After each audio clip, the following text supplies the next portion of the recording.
Magandang araw mga kapatid, ako nga pala to si Sasan. Kagabi malungkot ako, sabi ko sa yaya po, yaya. Yaya, ipasyal mo naman ako sa park. At dahil di ako matiis ng yaya ko, eto naman pinasya niya na ako sa park. Siyempre, yung una kong ginawa na lakad-lakad ako, tapos paamoy-amoy dito, amoy doon. Para maganda to, ang ganda tong spot na. Siyempre, sabi ko, yaya, tingnan muna yung mga slides kung safe ba yon. Gusto ko maglaro dun mamaya. Ang swerte ko naman, hinahayaan muna ako ng yaya ko na makapaglakad nang walang tali. Tapos, ayan, dito sa mga damudamuhan. Dito sa damuhan, may nakita akong pusa.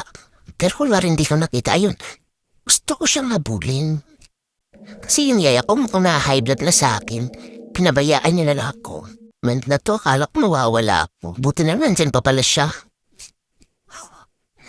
Ay, naku, napagod talaga ako ng sobra.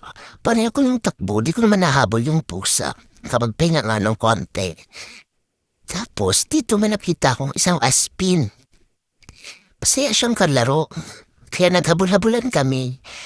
Pero, nga pala, meron pala siyang isang tropa, kaya tatlo na kami naghabulan. Ang lalaki nila, pero syempre, dahil sirena at paro-paro ako, mas mabilis ako sa kanilang tumakbo. Tayo nga, hinabol-habol ko siya hanggang sa mahingal siya.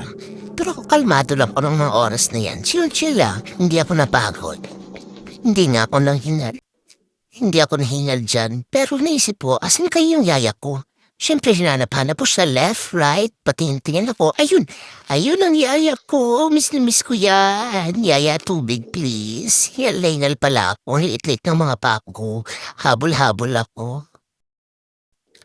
Sa mga oras na to, nakainom na ako ng tubig at hindi na ako masyado hinihingal. Pero hinahanap ko yung yaya ko, baka kasi mamaya, iligaw niya lang ako.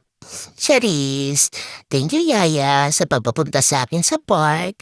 Naging masaya ako at nandito na, may panibago na naman akong friend. Isa pa rin aspin. Hi friend, pwede bang makipagkilala? Ay pogi, habulin ko nga. Yan. O, diba? Takot siya sa akin kasi laki-laki ko. Panibago rin siyang tropa. Mama, yaya. Pero syempre natapang ako kasi baka mapahiya ako mamaya. Hindi na ako dalhin sa park kapag hindi ako nagtapang-tapangan. Pero yung totoo lang, napagod ako kakahapon sa kanya. Masyado siyang hard to get. O diba, saya-saya ko. Kasi, kagabi talaga, naglungkot-lungkutan lang ako. Sabi ko kay yaya ko, bahala ka dyan, yaya. Dapat hindi ako masyado kakain para pag nakita ko malungkot ako, dadalhin mo ako sa park. At eto na nga, effective yung ways na yun. Kaya no choice ang yaya ko.